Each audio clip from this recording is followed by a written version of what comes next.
주님의 평강이 우리 성도님들에게 가득하기를 축복합니다. 오늘 말씀의 제목은 사망의 음침한 골짜기에서도입니다. 여러분, 우리 인생에는요, 중요한 만남이 세 가지가 있다라고 그렇게 이야기를 합니다. 첫 번째 만남은 뭐냐? 뭐니 해도 부모님, 그죠? 좋은 부모님 만나는 게 중요하죠. 그리고 나서 두 번째 만남에서 중요한 건 뭐냐? 인생을 살아가면서 자신을 이끌어주는 스승님을 잘 만나야 됩니다. 학교에서 선생님이라든지 아니면 인생의 스승이라고 불려질 만한 그런 분을 잘 만나야 우리가 이 땅을 살아가는데 지혜롭게 또 그렇게 살아가게 되어지죠. 그리고 세 번째는 평생을 함께할 배우자입니다. 자, 이 중에서 한 인격의 성장에 있어서 가장 소중한 만남이 누가 있을까를 생각해 보면, 물론 부모님의 역할도 중요하겠지만 저는 스승과의 만남이다라고 그렇게 생각을 합니다. 왜냐하면 부모님을 통해서 채워지지 않는 것들이 스승을 통해서 채워지고, 또 부모로 인하여서 그릇된 방향으로 혹시라도 인생의 길을 걸어가게 되어질 때 그 인생의 길을 바로잡아 줄 수 있는 분도 스승이기 때문에 좋은 선생님을 만나는 것이 참 중요하죠. 우리 인생이 참 스승을 만난다면 우리가 잘 아는 시편 23편에 나오는 말씀처럼 사망의 음침한 골짜기를 다닌다 할지라도 걱정이 없을 거예요. 왜냐하면 여러분, 좋은 스승은 어떻습니까? 가르침만 주는 것이 스승이 아니라 그 제자, 그 인생을 지도하고 이끌어가는 그런 분이기 때문이죠. 그래서 나를 이끌기 위해서 지팡이와 막대기를 든 선생님이 항상 옆에 계셔가지고 그렇게 지도해주고 인도해준다면 여러분, 걱정이 없는 그런 삶을 살아갈 수 있지 않겠습니까? 오늘날 사망의 음침한 골짜기가 달리 여러분, 음침한 골짜기가 되는 것이 아니죠. 인생의 망망대해 속에서 갈 바를 알지 못하고 그렇게 살아가고 있는데 우리를 훈계할 어떤 막대기도, 그리고 우리를 인도할 어떤 지팡이도 없다면 그게 참 인생의 사망의 음침한 골짜기이지 않을까라는 그런 생각이 드는 거예요. 근데 여러분, 오늘 성경 본문에서는 하나님이 그러한 존재가 되어주시겠다라고 그렇게 말씀을 하십니다.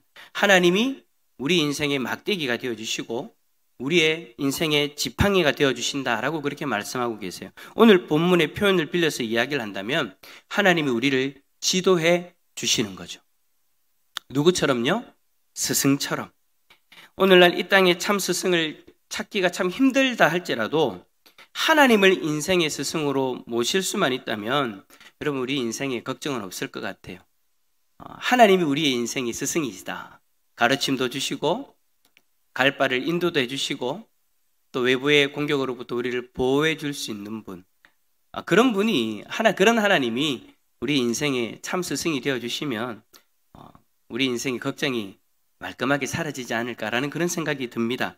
근데 여러분, 오늘 본문 6절에 보면 그리하면 내 길을 인도하시리라, 내 길을 지도하시리라 라고 그렇게 말씀하고 있죠. 자, 내 길을 지도하는 우리의 인생의 스승이 되어주시는데 앞에 뭐가 붙었다고요? 그리하면 이라는 글자가 붙었어요. 무슨 말입니까? 하나님이 우리 인생의 스승이 되어주시는데, 우리 인생을 지도해 주시는데 전제 조건이 있다라는 거죠. 그리하면. 자, 오늘 이 시간에는 이 전제 조건이 뭔가를 한번 좀 살펴보고요, 하나님의 인도하심을 경험하는 우리 모든 성도님들 다 되어질 수 있기를 축복합니다. 그 조건이 뭐냐? 따라서 합시다. 하나님을 신뢰하는 것입니다. 제가 참 우리 교회 와가지고 하나님을 신뢰합시다라는 참 그런 이야기들을 참 많이 했던 것 같은데 오늘 본문도 마찬가지예요. 하나님을 신뢰하는 것이 우리에게 필요해요. 자, 우리 본문 3장 5절 말씀 한번 읽어볼까요? 3장 5절입니다. 시작. 너는 마음을 다하여 내 명철을 의지하지 말라. 아멘. 자, 그런데 여러분, 저 말씀이 참 좋은 말씀이잖아요. 근데 여러분, 한글 성경을 보면 원어가 우리 원어 성경이니까 히브리어 성경이 우리에게 전달하고자 하는 그런 의미가 조금 반감되어지는 것 같아요. 원어의 의미를 살려서 다시 읽어보면 이렇습니다. 신뢰하라 여호와를, 신뢰하라 마음을 다해, 신뢰하라 내 명철을 의지하지 말고. 하나하나에 뭐가 다 붙어 있는 거예요? 신뢰하라. 신뢰하라 여호와를, 신뢰하라 마음을 다해, 신뢰하라 내 명철을 의지하지 말고 여호와를 신뢰하라고 계속해서 거듭 우리에게 강조하고 있는 거죠. 자, 여러분 여기서 신뢰하다라고 번역되어진 이 히브리 단어는요, 적당히 믿는 것 그걸 이야기하는 게 아니에요. 그냥 적당히 믿어서 마음이 위로받는 정도를 이야기하는 것이 아니라는 거예요. 그런 게 아니고 어떤 대상에게 전적으로 내 몸을 맡기는 겁니다. 내 인생을 맡기는 것을 이야기하는 거예요. 다른 말로 표현하면 전적 의탁, 전적 위탁라고도 이야기를 할 수 있는 거죠. 그런 개념을 가진 것이 오늘 본문에 나오는 신뢰하라입니다. 자, 이 시간 신뢰가 어떤 건가? 우리가 몸으로 체감할 수 있는 이해가 좀 힘드신 분들도 있을 것 같아서 제가 한 가지 예를 들었어요. 예를 준비해 봤어요. 번지점프, 여러분 잘 아시죠?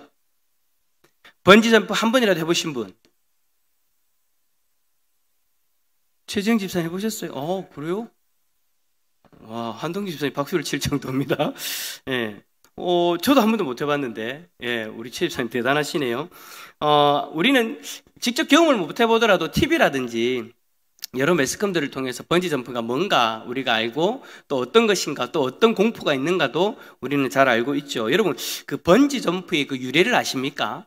번지점프가 원래는 그 남태평양에 있는 텐테코스트 섬 주민들이 매년 봄에 행하는 성인 축제에서 이 번지 점프를 했다고 합니다. 여기서 유래한 거래요.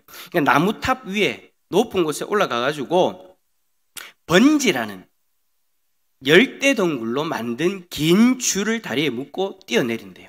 그러니까 여러분, 번지란 이 번지가 이 식물을 이야기하는 거예요. 열대동굴. 그 열대동굴을 열대동굴을 그 긴 줄을 준비해 가지고 다리에 묶고 뛰어내려 가지고 남성의 그 담력을 과시하는 의식이래요. 그래서 매년 봄에 성인 축제 때 그 성인 축제에 성인식을 하는 그 남자들이 자신의 남성을 과시하기 위해서 이걸 한다라는 거죠. 근데 이게 이제 유래되어져 가지고 우리에게는 이제 레저로서 그렇게 다가오는 거죠. 그런데 여러분, 요즘에는 이것을 타기 위해서 어떻게 합니까? 그냥 올라가는 것이 아니라 밑에서 큰 돈을 지불하죠. 돈을 지불하고 나서 준비를 딱 해가지고 만반의 준비를 해가지고 딱 올라가잖아요. 근데 제가 TV를 통해서 보니까 일단 올라가는 데까지는 다 올라가요. 거의 대부분의 사람들이 올라가요. 왜냐하면 못 올라갈 것 같으면 아예 처음에 티켓팅을 안 할 테니까. 티켓팅을 한다는 것은 한번 도전해 보자라는 마음으로 일단 올라가는 거잖아요. 근데 올라가서는 포기하는 사람들이 많이 있죠. 왜 뭡니까, 코미디언들 위에 올라가가지고 달달달달달 떨면서 하는 그 모습 있잖아요. 그죠? 저도 한 번도 안 타봤는데 그 사람들 모습 보면 저게 뭐라고 저렇게 하노? 막 그렇게 했는데 과연 나도 저기 올라가서 저러지 않을 수 있을까라는 그런 어떤 걱정은 들기는 들더라고요. 어쨌든 그렇게 올라갔을 때 여러분, 제가 한 가지 질문해 볼게요. 포기하는 사람들 중에 남자가 많을까요? 여자가 많을까요? 남자가 많대요. 남자의 남성성을 좀 과시하기 위해서 그것이 시작되어졌는데 포기하는 사람은 남자들이 더 많대요. 왜 포기하는 걸까요? 올라가서 딱 보니까 일단 너무 높아서 아찔하기도 하고, 문제는 그 줄 하나에 내 몸을 내어 맡기지 못하는 거예요. 누가요? 남자들이. 이것만 믿고 내가 어떻게 뛰내리노? 라는 그런 마음들이 생긴다는 거죠. 아무리 옆에서 안전하다고 이야기를 해도 믿지를 못하는 거죠. 근데 갑자기 제가 설교를 하다가 갑자기 우리 한 집사님하고 최 집사님 금방 본 모습 때문에 질문 하나가 생겼는데, 금방 최 집사님 뛰어내렸다 박수 막 쳤잖아요. 본인은요? 어디? 그렇죠. 그렇죠. 남성이 많이 실패를 한대요. 자, 이것이 여러분 바로 어떤 문제냐면, 내가 그곳에 올라가서 그 줄에 내 몸을 맡겨가지고 신뢰함으로 뛰어내려야 되는데 그 줄을 신뢰하지 못하니까 뛰어내리지 못하는 거죠. 신뢰의 문제가 생겨져 버리는 거예요. 그래서 어떤 사람은 인생은 번지 점프와 같다라고 그렇게 이야기를 하기도 합니다. 한 번도 걸어가 보지 못한 미지의 세계를 향해서 매일매일 뛰어내리는 것과 같다라는 거죠. 그런데 이때 아무 안전장치가 없이 뛰어내리는 사람이 있고요. 안전장치를 잘 준비해가지고 뛰어내리는 사람도 있대요. 여러분 지금 제가 비유를 한 겁니다. 번지점프를 인생에 비유를 했고 그 인생에서 모르는 길, 우리가 내일도 지금 어떤 일이 일어날지 모르고 살아가는 인생이지 않습니까? 그럼 내일 아침에 일어나면 우리는 또 번지점프를 하는 거예요. 내일 하루라는 우리의 인생에 번지점프를 하게 되어질 때 안전장치를 차고 번지점프를 하느냐, 아니면 안전장치를 준비하고 준비하지 않고 뛰어내리느냐, 아니면 준비하고 뛰어내리느냐, 그 차이가 있다라는 거죠. 여러분, 우리 같은 경우에는 이 안전장치가 누구일까요? 무엇일까요? 바로 우리 하나님이시라는 거예요. 하나님이 우리 인생의 안전장치가 되어주셔서 우리는 내일도 어떤 일이 일어날지 모르지만, 누구를 만날지도 모르고 어떤 일을 당하게 될지도 모르지만 우리는 담대하게 나아갈 수 있는 거예요. 근데 그 안전장치가 있는 사람과 없는 사람 차이가 많이 나겠죠. 안전장치가 없는 사람은요, 마치 자살하는 것과 같은 거예요. 어떤 일이 일어날지도 모르는데 안전장치를 아무것도 준비하지 않고 떨어진다면 여러분, 그거는 자살하는 것과 같은 거죠. 그런데 안전장치가 있는 사람은요, 인생의 안전장치인 하나님이 있는 사람은요, 인생이 레저와 같은 거예요. 즐겁고 행복한 거예요.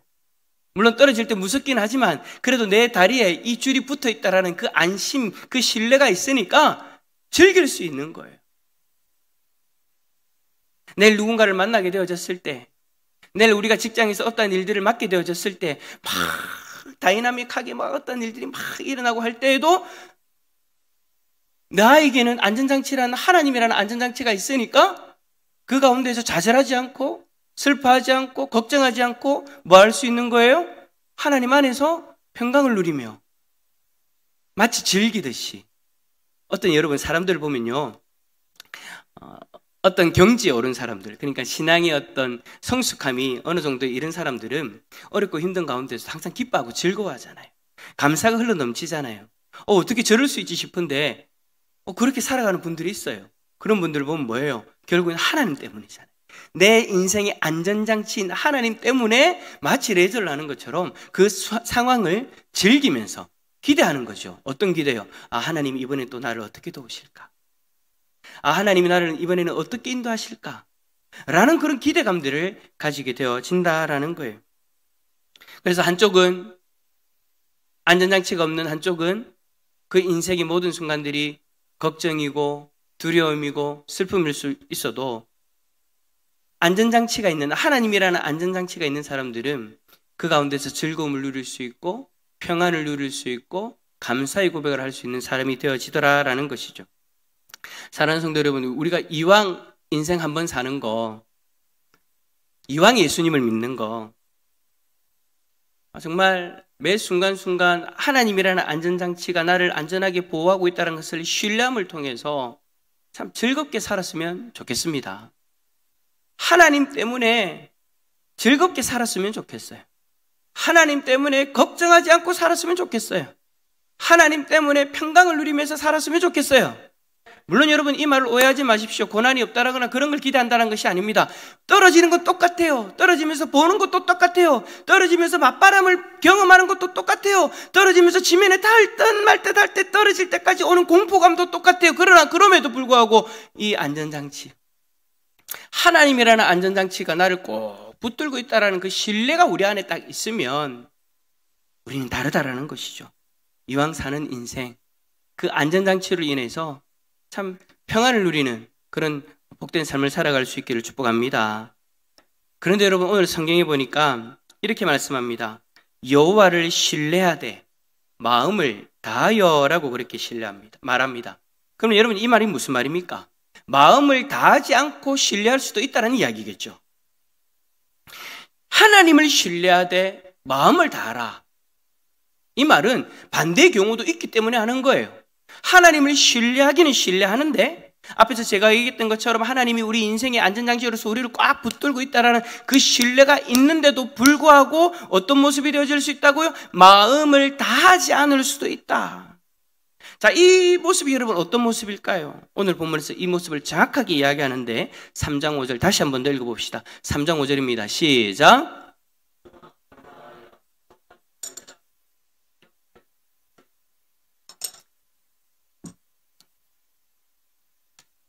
여기까지.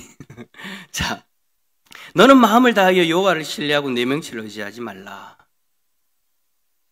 내 명철, 내 지식, 내 경험, 그것들을 내가 의지하면서 역시나 적당히 여호와 하나님도 신뢰하는 거죠. 여러분, 하나님을 신뢰하라고 성경에서 이야기하는 거는요, 내 마음을 다해서 신뢰하라는 거예요. 다른 데 여지를 두지 말라라는 거예요. 오죽하면 여러분 잠언에서 이 말씀을 합니까? 네 명철을 의지하지 말라. 우리가 하나님을 신뢰한다고 하면서 자꾸 내 명철을 의지하면서 하나님을 신뢰하니까 그렇게 살아가는 모습들이 계속해서 보이니까 잠언서를 통해서 하나님 우리에게 말씀하는 것이지 않습니까? 여러분, 제가 앞에서 예를 들었던 번지점프의 줄이요, 처음에 유래가 이제 번지라는 덩불로 그렇게 했는데 이제 여러분 기술이 좋아져가지고 아주 특수 제작된 그런 줄로서 만들지 않습니까? 사람의 몸무게를 지탱할 수 있고 사람이 떨어져서 바닥에 닿기 전에 착 당겨줄 수 있는 탄력도 있는, 다 그게 계산되어져 가지고 치밀하게 계산되어져 가지고 그 줄이 준비되어져 있죠. 근데 여러분, 제가 만약에 번지 점프를 한다고 가정해 봅시다. 가정해 보는데 딱 올라가서 그 줄을 딱 보니까 마음에 안 드는 거예요. 내가 이 줄을 신뢰를 못 하겠는 거예요. 그래서 제가 어떻게 하느냐, 안 되겠다 싶어가지고 제가 믿을 수 있는 끈을 준비하는 거예요. 제가 생각해 보니까 문득 머릿속에 딱 떠오르는 끈은요, 노끈. 요즘 금요전도대 전도하러 갈 때 물통 묶을 때 노끈으로 묶거든요. 빨간 노끈. 아, 나는 이 노끈이 좋아요. 필요할 때는 얇게 찢을 수도 있고요, 필요할 때는 여러 개 꿰칠 수도 있고요. 그 빨간 노끈을 가지고 만약에 제가 여러분 발에 묶어가지고 뛰어내린다, 아니면 새끼줄 팍 꽈가지고 내 정성이 담겼습니다, 이 끈만큼은 어느 무엇도 끊을 수 없습니다라고 그렇게 막 자부하면서 내 스스로가 정성이 담겨져 있는, 내 기술이 담겨져 있는 새끼줄 쫙 꽈가지고 그걸 딱 걸고 뛰내리는 거예요. 여러분 어떻게 될까요? 지금 금방 꽥 하는 소리가 났는데 맞아요, 꽥이에요. 죽겠죠. 여러분, 이야기하고 있는 거예요. 내 생각에 익으면 된다라고 생각하는 그거, 내 지혜, 내 경험, 내 명철을 의지하는 게 여러분 이와 같은 거예요. 여러분, 어줍지 않은 내가 만든 밧줄에 자신의 인생을 내어 맡기는 그런 어리석음을 범하지 않기를 바랍니다. 내가 봤을 때 익으면 되는데, 내 정성이 들어갔고 내 노력이 들어갔고 내 인생이 담겨져 있는 익으면 되는데 라고 생각하는 그것을 내려놓으라고 오늘 성경은 이야기를 하고 있는 거예요. 여러분 인생만 맡기면 모르겠어요. 그런데 그 노끈 같은 줄에 누구도 묶습니까? 가장들에게 물어보겠습니다. 여러분들이 옳다라고 생각하는 그 끈에 누구도 묶습니까? 내 와이프, 내 자녀들, 내가 사랑하는 사람들에게 야 그거 다 필요 없다, 내가 말하는 대로만 해라고 그렇게 이야기하면서 우리의 인생의 방법들을 제시를 하잖아요. 하나님 외에 다른 인생의 뭔가를 의지할 수 있는 뭔가를 준비한다면 여러분 그 준비하는 것에 항상 사랑하는 누군가를 다 끌어당기죠. 왜? 나는 이게 옳다라고 생각하니까. 근데 오늘 본문 말씀은 뭐예요? 그러지 말라는 거예요. 그런 위험천만한 일을 하지 말라라는 거예요. 이제 그만하라는 거죠. 그러한 줄이 아니라 마음을 다하여 여호와 하나님만을 신뢰할 수 있기를 축복합니다. 그런데 내 마음을 다해 여호와 하나님을 전적으로 신뢰하면은요, 해결되어야 될 것이 두 가지가 있어요. 그게 뭐냐면 성공하는 사람들의 7가지 습관을 쓴 스티븐 코비라는 사람이 있는데 이 사람의 아들이 쓴 책이 있어요. 무슨 제목이냐면 신뢰의 속도라는 책이 있는데 이 책에서 내가 무언가를 신뢰하려면 전제되어져야 될 조건이 두 가지가 있다라고 그렇게 이야기를 합니다. 첫 번째 조건은 뭐냐? 성품. 두 번째 조건은 뭐냐? 역량. 자, 이러한 사람들의 말을 생각했을 때 그래요. 여러분, 그 사람이 이렇게 이야기를 한다는 것은 일반적으로 우리가 살아갈 때에 뭔가를 신뢰할 때 항상 그러한 것들을 본다는 거잖아요. 여러분, 우리도 마찬가지예요. 지금 신뢰해야 되는 본인 누구예요? 지금 저와 여러분들이잖아요. 그죠? 우리란 말이에요. 우리가 누군가를 신뢰할 때는 이것이 만족되어져야 된다는 거죠. 그럼 우리가 하나님을 신뢰할 때 과연 이것이 만족되어질 수 있는가? 성품과 역량이, 하나님의 성품과 하나님의 역량이 과연 내가 모든 것을 맡길 만한, 의지할 만한, 신뢰할 만한 그런 분인가에 대한 확신이 우리들 안에 있어야 되지 않겠습니까? 여러분, 예전에 수련회 가서 공동체 훈련 같은 거 한번 해보셨죠? 공동체를 신뢰하기 위해서 여러분, 우리가 믿음의 공동체에서 서로가 서로를 신뢰하기 위해서 했던 그런 여러 가지 어떤 공동체 훈련들이 있는데, 제가 딱 생각나는 것이 있는데, 그게 뭐냐니까, 안대를 딱 써요. 안대를 딱 쓰고 나서 뒤로 넘어지는 거예요. 뒤로 넘어졌을 때 누가 뒤에서 받치고 있어요? 내 옆에 있는 사람. 한 공동체에 내가 믿고 의지할 만한 믿음의 공동체 사람들이 뒤에서 딱 받치고 있다라는 신뢰를 가지고 뒤로 넘어져야 되잖아요. 그죠? 근데 여러분, 그 사람에게 만약에 그만한 역량이 안 된다, 나를 품어줄 수 있는 성품이 안 된다. 아이고, 목사님 그거 안 돼가지고 뒤로 넘어지는데 성품하고 역량이 뭐 필요합니까? 아니요, 필요합니다. 저는 그런 걸 여러 번 해보면서 성품과 역량이 반드시 필요하다는 것을 알고 있습니다. 첫 번째, 성품. 뒤에서 자 넘어져라 해놓고 안 받아주는 사람들이 있습니다. 우와, 제가 깜짝 놀랐어요. 아이들이 그걸 하는데 친구가 뒤에서 앞에서 딱 넘어지는데 딱 잡는 척, 우리도 이제 잡는 줄 알고 있었죠. 잡는 척하고, 이제 중요한 거는 이 아이가 지금 신뢰하냐 안 하냐의 문제지, 이 뒤에 있는 아이가 안 받쳐줄 거라고는 아무 생각을 안 하는데, 우와, 안 받치는 아이들이 한 번씩 있더라고요. 뭐가 문제되어지는 거예요? 성품이 문제가 되어지는 거예요. 한번 골탕 먹어봐라는 거죠. 두 번째, 역량이 되어져야 돼요. 여러분, 뒤에서 받쳐줄 때 무슨 역량이 필요할까요? 힘이 필요하겠죠. 제가 만약에 여러분, 저희 집에 아이들이 초등학생이다. 근데 초등학생들 뒤에 놔놓고 제가 뒤로 넘어지면 되겠습니까? 안 되겠습니까? 안 됩니다. 큰일 납니다. 그러면 안 되는 거죠. 뒤에서 그 사람을, 앞에서 넘어지는 사람을 받쳐줄 만한 힘이 있어야 돼요. 역량이 있어야 된다는 거죠. 자, 우리 하나님 어떻습니까? 우리 하나님은 과연 성품이 어떻고, 우리 하나님은 과연 역량이 어떤가요? 마태복음 11장 28절과 29절에 이런 말씀이 있죠. 수고하고 무거운 짐진 자들아, 다 내게로 오라. 내가 너희를 쉬게 하리라. 그리고 또 그 다음이 중요해요. 나는 마음이 온유하고 겸손하니. 자, 첫 번째, 하나님의 성품이 어떻습니까? 믿을 만한 성품이에요. 그분이 직접 오래요. 그분이 자신의 마음, 그 성품은 우리를 받아줄 수 있는 분이다라고 이야기하면서 충분히 우리의 인생을 맡아줄 수 있는 분이라고 이야기하면서 자신을 신뢰하라고 그렇게 말씀하고 계시는 거죠. 뿐만 아니라 이사야 59장 1절에 이렇게 말합니다. 이사야 59장 1절. 여호와의 손이 짧아 구원하지 못하심도 아니요. 무슨 말이에요? 하나님 우리를 능히 구원하실 수가 있다. 할렐루야. 하나님의 손이 짧아서 역량이 부족해서 구원하지 못한다, 그런 분이 아니라는 거예요. 하나님은 성품과 역량이 있어서 전적으로 신뢰할 수 있는 분이다라는 거, 여러분 믿을 수 있기를 축복합니다. 믿을 수 있기를 축복합니다. 이제 여러분, 이것이 해결되어지면 이제 남은 것이 한 가지가 있어요. 하나님을 신뢰할 때 중요한 건 바로 우리 자신이에요. 하나님은 성품도 되고 역량도 되는데 신뢰하지 못하는 나의 문제가 남겨져 있죠. 사랑하는 성도 여러분, 사망의 음침한 골짜기와 같은 세상에서 내가 내 지혜를 의지한들, 내 경험을 의지한들, 여러분 무슨 소용이 있었습니까? 여러분 많이 경험해 봤잖아요. 내 지혜를 의지해보고 내 경험을 의지해서 낭패를 본 적 여러분 많이 있잖아요. 이제는 여러분 그래서는 안 된다라는 거예요. 인생의 번지 점프대에서 정말 여러분의 지혜, 경험, 명철을 의지하고 뛰어내릴 수 있습니까? 저 같으면 여러분, 저의 지혜와 명철을 의지해서 뛰어내리라고 한다면 저는 못할 것 같아요. 하도 시행착오들이 많아가지고. 요즘에도 여러분 깜빡깜빡 하는 것들이 많고, 반드시 이거 해야지, 반드시 이거 기억해야지라고 했는데도 잊어버린 것들이 얼마나 많은데, 그리고 어떤 일들이 일어났을 때 내가 감당하지 못해서 여러분 힘들어할 때가 얼마나 많은데, 마음도 요만해가지고 어떤 일들이 있을 때마다 잠도 자지도 못하고 힘들어할 때가 얼마나 많은데, 나라는 존재가 이런 존재다라는, 약한 존재라는 것을 알고 있는데 내 지혜와 명철을 의지해서 뛰어내리라? 저는 여러분 못할 것 같아요. 근데 한 번씩 객기를 부려요. 마치 내 생각이 옳은 것처럼 큰 소리를 치고 막 그렇게 당당하게 그렇게 갈 때가 있는 것 같아요. 그걸 조심해야 될 것 같아요. 여러분,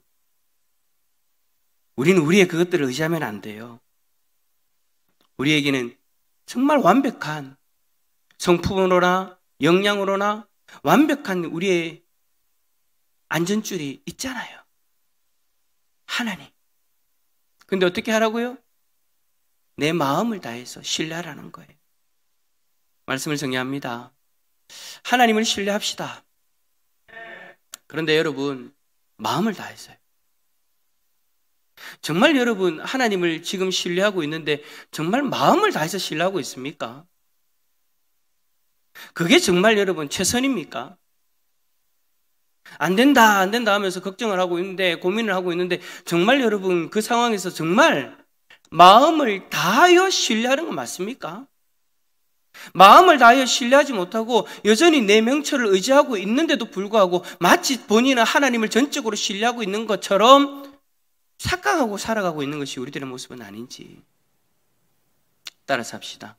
하나님을 마음을 다하여 신뢰합시다. 아멘이십니까? 우리 옆에 있는 분에게 그렇게 얘기합시다. 마음을 다하여 신뢰합시다. 시작. 그렇게 신뢰함을 통해서 하나님 주신 평강을 누릴 수 있기를 축복합니다.